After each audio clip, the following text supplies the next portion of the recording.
ভালোবাসার নাম করে তুমি যে খেলাটা আমার সাথে খেললে সেই খেলাটার বিজয়ী তুমিই ছিলে।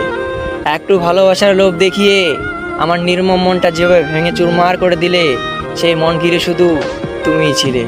যেখানে আমি আমার ব্রাইট ফিউচার ফেলে তোমার কাছে এসেছি, সেখানে তুমি তোমার ব্রাইট ফিউচারের কথা ভেবে আমার থেকে দূরে সরে গেলে। ফ্যামিলি শুধু তোমার একার না, ফ্যামিলি আমারও আছে। তোমাকে পাওয়ার আশা দেখিয়ে আমাকে আমার ফ্যামিলির সাথে লড়াই করালে, অথচ তুমি তোমার ফ্যামিলির কথা মতো আমার থেকে দূরে সরে গেলে। তোমার প্রতি আমার কোনো অভিযোগ নেই, কারণ তুমি ভালো থাকতে চেয়েছিলে, তাই তুমি তোমার ভালো থাকাটাকে বেছে নেবে। তবে একটাবারও ভাবলে না তোমার শূন্যতায় আমি কতটা ছটফট করেছি, এটা একটাবারও বোঝার চেষ্টা করলে না। তবে তোমার প্রতি আমার কোনো অভিযোগ নেই, তোমাকে মাফ করব না এমনটা কখনোই ভেবো না। আমার না বড্ড ভয় হয়, কারণ আমি তোমাকে মাফ করলেও আমার ফেলে আসা দীর্ঘশ্বাস কখনো তোমার ভালো থাকাটাকে কেড়ে না নেয়।